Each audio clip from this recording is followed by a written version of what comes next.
I'm James Parker. I'm 71 years old. I was used as a human guinea pig by the CIA in a secret mind control program. After the government said it had ended, they broke my brain in a federal prison. For 40 years, my daughter believed I chose drugs and madness over her. That was their lie. Let me tell you what they did to me when I was desperate to send her money. The man you see here, this tremor in my hands, this eye that won't track right, these sentences that fall apart and then snap back. This wasn't caused by drugs I chose. This wasn't some madness I invited. This was done to me by my own government in a federal prison. Let me tell you what happened. Here's my confession, the one I've carried for decades. I regret signing my name on a piece of paper in 1977. It was a consent form for what I thought was a simple medical study. That signature destroyed my mind. It cost me my sanity, my family, every chance at a normal life. It turned me from a man into a broken experiment. And the lesson? When someone in power offers you an easy way out of a desperate situation, especially when you have no power, the price is always your soul. Read everything, trust nothing. Let me explain. It started in Atlanta Federal Penitentiary, 1977. I was 26, serving 15 years for a bank robbery. My wife, Carol, and our baby girl were struggling on the outside. I was desperate to help them. I felt helpless. Then I saw it, pinned on the prison bulletin board. Pharmaceutical research study, 50-month, improved cell assignment. You have to understand, that was a lifeline. $50 a month I could send to Carol. A better cell. It was a way to be a provider, even from behind bars. I volunteered immediately. I signed my name without a second thought. That signature, that was the first stitch in a straitjacket. They took me to a bright white room a few days later. It was too clean. It smelled like chemicals. Dr. Friedman was there. He had a calm voice, cold eyes. He handed me a pill. He said it was for testing aspirin tolerance, that it was perfectly safe. I took it. It wasn't aspirin. It was LSD. A dose so massive the world just dissolved. The walls breathed. I heard myself screaming, but it was like the sound was coming from another room. They just watched. They took notes. They had a camera, a big one on a tripod, and they filmed everything. That was the first day, the day my reality became something they could turn on and off. The aspirin study was a lie. It was never about medicine. It was about demolition. And they had the machinery for it. The sessions became my routine. Forced, high-dose LSD, daily. Then the electroshock. They'd strap me down to a gurney, put these pads on my temples. No anesthesia. Just click. And everything would go white and silent. I'd wake up with gaps, whole days, just missing. They were erasing me, piece by piece. I wasn't a patient, I was a subject, raw material. I saw another volunteer, Mike. He had a heart attack during one of those sessions. He was 31. They just carried him out. That was it. But the worst wasn't the electricity or the drugs. Honestly, the worst was the silence. The deprivation tank. A pitch-black, soundproof box filled with body temperature water. They'd put me in and close the lid. They said it was for 72 hours. In there, time stopped. I stopped. There was no James, no prison, no Carol, just void. I'd come out babbling, disoriented, a blank slate. That was the point. To break down everything I was, to hollow me out so they could try to build something else in the empty space. And once I was hollow, they began the real work of breaking my soul. They strapped me to a chair. They drugged me. They put a screen in front of my face. It was a film of Carol and my daughter. They were being attacked. Men were... I screamed. I screamed until my throat felt raw. I fought the straps until my wrists bled. I shattered. I completely came apart. And I heard Dr. Chen's voice, cool and clear. She said, "Subject Parker, personality fracture achieved. Proceed with implantation." In that moment, I understood completely. I wasn't a man. I was a test result. The experiments, that intense period, it lasted 4 years, from 1977 to 1981. A blur of pain and unreality. Then they just stopped using me. They stopped using me, but they didn't fix me. I was released in 1985, a ghost.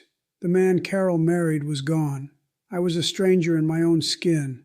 My hands shook all the time. I'd have these episodes. I'd be in a grocery store and suddenly I wasn't. I'd be back in the White Room or the tank or watching that film. I'd lose hours, just gone. I couldn't hold a job. How could I?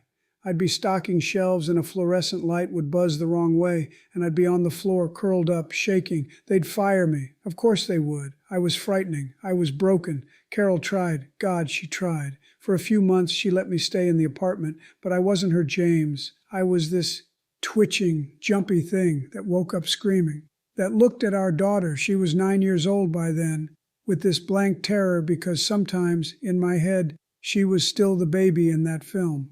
I was a danger, to myself, to them. She left. She took my girl and she left, to protect her, to give her a chance at a normal life, away from the monster they made. I don't blame Carol, not for a second.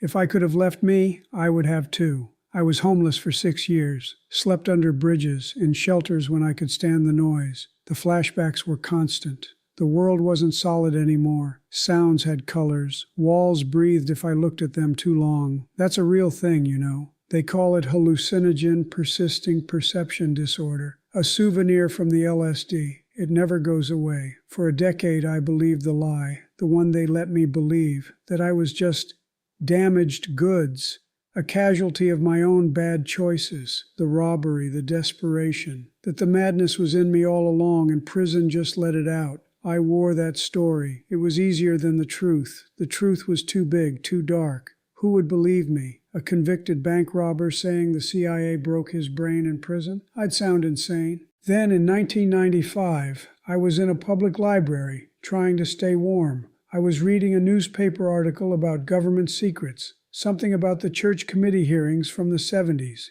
and it mentioned MK Ultra, just in passing, that it had ended in 1973. A cold feeling went through me. It hadn't ended. I knew it hadn't. I asked the librarian for help, a kind woman, older. I told her I needed to know how to ask the government for records about medical testing. She didn't ask why. She just showed me how to file a Freedom of Information Act request. I used my name, my prisoner number, the dates, Atlanta Federal Penitentiary. It took months. When the envelope came, it was thin. I opened it, pages and pages, but most of it was black. Thick black ink redacting almost every word. Whole paragraphs gone. But the words that were left, they burned into me. Atlanta Federal Institution Research Protocol. That was the heading. My prisoner number. The dates, 1977 to 1981, right there. And names. Dr. Lawrence Friedman, Dr. Margaret Chen. Next to their names, CIA contract consultant. My hands were shaking so bad I could hardly hold the paper. It was real. It was documented. MK Ultra never ended in 73. It just went underground. It moved into prisons, into hospitals for the poor, into places where the test subjects were people nobody would miss, people nobody would believe. I wasn't crazy. I was evidence. That's when I went looking. It was the early days of the internet. I found a way onto a computer at a community center. I searched. I typed in keywords from my redacted papers, and I found them. Others. 8 men. From different federal prisons, Leavenworth, Terre Haute, Marion, different years, but all in that 1974 to 1984 window. We started emailing, then we talked on the phone, and their stories, listen, their stories were my story, the White Rooms, the aspirin study, the electroshock, the tanks, the family trauma videos, the same symptoms, the tremors, the memory gaps, the flashbacks, the dissociation. One man, David from Leavenworth, he had the same eye tracking problem I do, the same lesions on his MRI. We weren't isolated cases, we were a pattern. We decided to fight. We got a lawyer, a brave one who worked for almost nothing. In 2001, we filed a lawsuit against the CIA for what they did to us, for the lives they took. It was dismissed in less than a year. Sovereign immunity. The government can't be sued without its consent, and state secrets privilege. The judge said allowing our case to go forward would risk exposing classified information that could harm national security. Our pain, our broken minds, that was a state secret. The CIA issued a statement. I have it memorized. All MK Ultra activities were terminated in 1973. Any allegations of continuation are categorically false. They denied us. They denied the medical records. They denied the redacted documents with their own letterhead. They denied the 8 broken men with identical damage. We are not people to them. We are a secret they will bury with classification stamps and black ink. I had the evidence, my pill bottles, with the coded labels I'd secretly kept. The consent form I signed with all the medical jargon I didn't understand. My journals from the early days, before the electroshock burned too many holes in my memory. It didn't matter. They have a wall of denial and law and privilege. And men like me, we break against it. I accepted it. I thought I would die with this truth buried with me, that my daughter would go to her grave believing her father was a weak man who chose to lose his mind. That was their final experiment, you see, to make us carry the lie for them, to make us into the proof of our own supposed madness. Then, last month, 40 years of silence broke. An email. The subject line just said, James Parker. It was from an address I didn't recognize. I almost deleted it. My hands were shaking so bad I could hardly click. It was from my daughter. She's a woman now. She has kids of her own. She found me through one of those people search websites. She wrote, Dad, I need to understand. Why did you leave us? Just like that. After 40 years. Why did you leave us? I read those words and I couldn't breathe. It was like being strapped back in that chair. All the air left the room. She believed it. For her entire life she believed the story, that her father got out of prison and chose drugs, chose madness, chose to abandon his family, that I looked at her and her mother and decided I didn't want them. That was the truth she'd lived with, the truth Carol had to tell her to explain the broken thing that came home. That was their final experiment, you see? It wasn't just what they did to me in that white room, it was what they did to everyone around me. They turned my love for them into a weapon. They used it to break me. And then they let the broken pieces cut my family for decades. They made my daughter grow up thinking she wasn't worth staying for. They made my wife carry the shame of leaving a sick man. They made me the villain in my own life. I sat at that library computer and I cried. I just put my head down on the keyboard and cried. Big, heaving sobs I didn't even know were in me anymore. The librarian came over, the new one, a young man. He asked if I was okay. I couldn't even speak. I just shook my head. He brought me a cup of water and left me alone. I must have sat there for an hour, just staring at that sentence. Why did you leave us? How do you answer that? Where do you even start? Do you start with the bulletin board, with the first pill, with the sound of Mike's body hitting the floor, with the feeling of floating in nothing for 3 days, with the scream that tore out of me when I saw that film? I wrote back, it took me 3 days. I'd write a sentence, then delete it. Nothing was right. Nothing could possibly be enough. Finally, I just wrote the only true thing I could think of. I wrote, I never left you.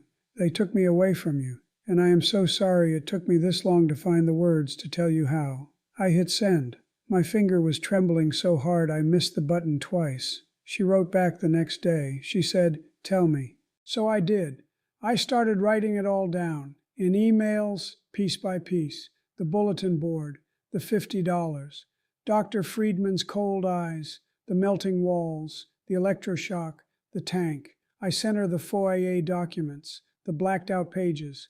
I sent her pictures of the pill bottles I'd kept. I told her about the other men, the 8 survivors with the same tremors, the same memories. It was the hardest thing I've ever done, because with every email I was showing her the monster. I was showing her the broken brain, the shattered man. I was afraid. I was so afraid that she would read it and think, my God, he really is insane. He's built this elaborate fantasy to explain his failure. But she didn't. She asked questions, smart, careful questions. She asked for dates, for names. She asked about my symptoms, the medical terms. She's a teacher now. She knows how to research. She started looking things up herself. She found the church committee reports. She found the old articles about MK Ultra. She found the names Friedman and Chen in declassified CIA contractor lists, and then she asked if we could talk on the phone. I was terrified. My speech, you've heard it. It fragments. I lose the thread. I have these episodes. What if I had one while talking to her? What if I scared her off for good? But I said yes. She called me. I was sitting in my little apartment, the one I got through a veterans program. They help homeless vets. And even though I wasn't a vet, a social worker took pity on me. The phone rang. I picked it up. Dad? Her voice. She was 5 years old again. She was the little girl waving goodbye to me through the prison glass. She was the baby in the photograph Carol sent me. She was everything I'd lost. I couldn't speak. My throat closed up. Dad, are you there? I managed to say, I'm here. But my voice was a croak. It was shaking. We talked for an hour. Well, she talked. I listened. I cried. She told me about her life, about her kids, 2 boys, my grandsons. She told me about Carol, that she'd passed away 8 years ago, cancer. She died still believing I'd chosen to leave. That broke me all over again. Carol died thinking I didn't love her enough to stay sane. My daughter, her name is Chloe. I can say it now. Her name is Chloe. She said, I need to see you. I need to see your face when you tell me this. So she's coming. Next week. She's flying here from Oregon. That's why I'm doing this now, talking to you. Because when she walks through that door, I need her to see a man who is telling the truth. Not just to her, but to anyone who will listen. I need her to see that her father isn't a liar or a madman. He's a witness. I'm showing you this because when she gets here, I might not be able to get the words out right. My hands might shake too much. My sentences might fall apart. I might get lost in a flashback right there in front of her. That's the proof too. That's the damage. But this recording, this is the whole story, as straight as I can tell it. This is for her, so she knows, so she can show her boys, so they know their grandfather wasn't a monster. He was a man who signed a piece of paper because he wanted to send $50 home to his little girl, and that piece of paper was a contract for his own destruction. They took everything from me, but they don't get to take this. They don't get to take the truth from my daughter, not anymore. I look at my hands. I see the tremor. I feel the disconnect in my thoughts, like a radio losing its signal. This is the evidence. It's written on me, in my nervous system, in the scars on my brain. I am a living document of what they did, and for the first time in 40 years, I'm not ashamed of it. I'm not hiding it, because it's not my fault. I said that to myself last night, out loud, in the mirror. It's not my fault. I've spent a lifetime believing it was, that I was weak, that I should have known, that I should have said no. But I was 26. I was desperate. I was in a cage. And they were the doctors. They were the authorities. They had the white coats and the calm voices. They knew what they were doing, and they did it anyway. They knew what they were doing, and they did it anyway. For $50 a month and a better cell. They calculated the price of a man's mind, and they found it cheap. Here's what I understand now, after all these years. Your mind is not property. It is not a commodity to be traded for comfort or cash. No contract, no piece of paper, no promise from someone in a white coat or a suit is worth signing it away. They came for us. For me, for Mike, for David, for the others. Because we were prisoners. We were people society had already decided were disposable. They didn't see human beings. They saw a convenient, controlled population, a resource. When you are desperate and powerless, the offers they make are never what they seem. They are always traps. The lifeline is a leash. I was wrong to believe that signature could save my family. It destroyed us. I was wrong to think authority meant safety. It meant the opposite. I should have read every word on that form, even the tiny print, even though I wouldn't have understood it. I should have asked why a simple aspirin study needed to be in a soundproof room with a camera. But I was desperate, and they count on that. So here's my direct advice to you. It doesn't matter if you're in a prison cell or a boardroom, if you're struggling to pay bills or just trying to get ahead. Question everything, especially the easy way out. Read everything you sign. Preserve every document, receipts, emails, forms. Your memory is fallible. Paper is stubborn. Your sanity, your sense of self, is the most precious thing you own. You don't realize it until it's been fractured. Fight for it. Protect it like you would protect a child. Because once it's gone, you can't just get it back. You live in the pieces.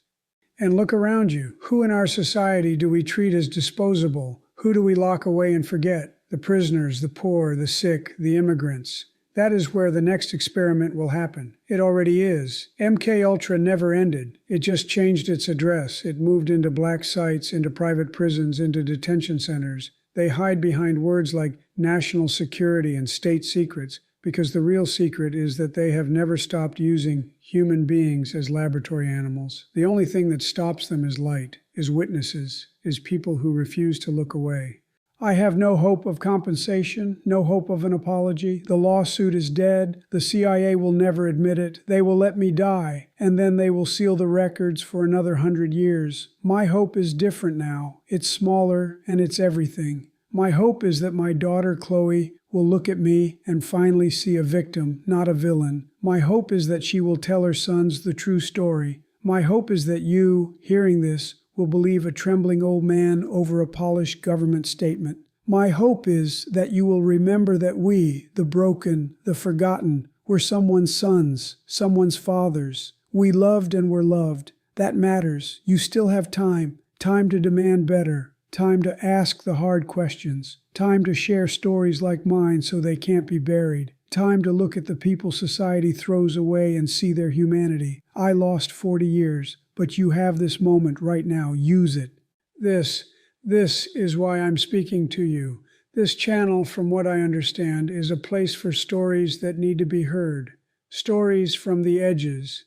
If what I've told you matters, if the idea that your own government can do this to a person and just walk away matters to you, then please subscribe to this channel. Turn on the notifications. Don't let stories like this get lost in the noise. Leave a comment down below. Tell me what you think. Tell me if you've ever signed something you didn't fully understand. Tell me if you believe me. That conversation, that refusal to be silent, is how we push back against the void. Hit the like button if this resonated with you, if it made you angry, if it made you think. Share this video. Share it with someone who thinks the government would never do such a thing. Share it with someone who works in law, in medicine, in journalism. Spread it like light. And if you have a story of your own, something that happened to you or someone you love, something that was covered up or dismissed, there's a form in the description of this video. Tell it. Submit it. Your story might be the piece that connects to mine and helps someone else feel less alone. We are evidence. Together we are harder to ignore. I've read a lot, trying to understand what happened to me. There's a book called A Terrible Mistake by H.P. Albarelli about the Frank Olson case and MK Ultra. There are the Church Committee reports buried in archives. The links are below. The truth is out there, in fragments. It's our job to piece it together. Don't look away. That's what they want. They want you to think it's a conspiracy theory, that the man with the twitching eye and the broken sentences is just crazy. Look at me. Look at my hands. This is not an act. This is the proof they left on my body. My name is James Parker. I was prisoner 07824. I was a father. I was a husband. I am a human being. Remember me.